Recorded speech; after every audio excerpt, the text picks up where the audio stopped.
আজিৰ মানসম্পন্ন শিক্ষা প্ৰদানৰ ক্ষেত্ৰত আৰু এটা নতুন যেটো ধাৰণা আহি পৰিছে সেইটো হৈছে সেলফ ফাইনেন্স আমি সৰকাৰৰ ওপৰত যিমানে ক'ব গ'লে ডিপেন্ডেন্ট হম সিমানে আমাৰ পৰিকল্পনা মতে আগবঢ়াৰ ক্ষেত্ৰত আমি বাধাৰ সন্মুখীন হম Government has their own priority. We have political priority. We have immediate priority. আৰু বহু সময়ত আমি চিন্তা কৰা বহুত কাম আমি বিভিন্ন সময়ত কৰিব নোৱাৰো কাৰণ সৰকাৰৰ যেটো ফাইনেন্স বা সৰকাৰৰ যেটো বিত্ত কি বহুত পৰিবেশৰ ওপৰত ডিপেন্ড কৰে কোনোবাটা সময়ত যদি এখন ৰাজ্যত সুস্থ আৰু শান্তিৰ বাতাবৰণ বিৰাজ কৰে সেই ৰাজ্যখনৰ আৰ্থিক সচ্ছলতা সুন্দৰভাৱে বাঢ়ি গৈ থাকে কিন্তু কোনোবাটা সময়ত যদি এখন ৰাজ্যত প্ৰাকৃতিক দুৰ্যোগ আহে ৰাজ্যখনত আমাৰ অসমে দেখাৰ দৰে আন্দোলনৰ দৰে পৰিবেশ হয় তেনে পৰিবেশত গভৰ্ণমেণ্টৰ যেটো বিত্তীয় ক্ষমতা কি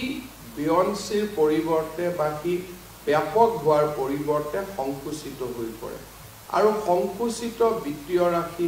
আইন শৃংখলা স্বাস্থ্য আদি ক্ষেত্ৰত আগবঢ়াব যাওঁতে কমিটেড লায়াবিলিটি লাইভ আমাৰ স্যালাৰি আদিৰ ক্ষেত্ৰত আমি দিবলৈ যাওঁতে আন কাম কৰাৰ ক্ষেত্ৰত আমাৰ ক্ষমতা সংকুচিত হৈ পৰে উচ্চ শিক্ষা যিমানে নিজৰ ভৰিৰ ওপৰত থিয় হ'ব পাৰে সিমানে আদৰণীয় ভাৰতবৰ্ষৰ শিক্ষা ব্যৱস্থাত সেই কাৰণে আজি বিভিন্ন সময়ত ইউনিভাৰ্সিটি সমূহৰ ফাইনেন্সিং প্যাটাৰ্ন বিলাকো পৰিৱৰ্তন কৰিছে মই ডেফিনেটলি এই কথা কম যে আজি আমাৰ কৃষ্ণকান্ত মুক্ত বিশ্ববিদ্যালয়খনে এই যেটো সেলফ ফাইনেন্সিং বা নিজৰ ভৰিৰ ওপৰত থিয় হোৱাৰ যেটো ব্যৱস্থা সেই ব্যৱস্থাৰ ক্ষেত্ৰত বহুখিনি সফল হ'ব পাৰিছে মই বিশ্বাস কৰো যে আমাৰ শিক্ষা ব্যৱস্থাৰ ক্ষেত্ৰত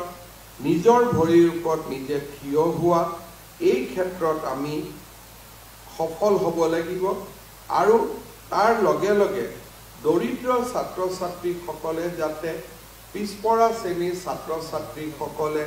নিম্ন মধ্যবিত্ত শ্ৰেণীৰ ছাত্ৰ ছাত্ৰীসকলে যাতে সুন্দৰভাৱে শিক্ষা গ্ৰহণ কৰিব পাৰে তাৰ কাৰণে আমি লাহে লাহে 100% scholarship 70% scholarship 50% scholarship এই ধৰণৰ ধাৰণাৰ প্ৰৱৰ্তন কৰিব লাগিব যাতে ৰাষ্ট্ৰৰ সীমিত সম্পদ নিম্ন মধ্যবিত্ত আৰু দৰিদ্ৰজনে পাব পাৰে আৰু যাৰ কাৰণে এনেকুৱা ধৰণৰ সম্পদ যোনে পোৱাৰ যোগ্য নহয় বা যোগ্যতা নাই তেখেতসকলে যাতে সম্পদৰ অপব্যৱহাৰ কৰিব নোৱাৰে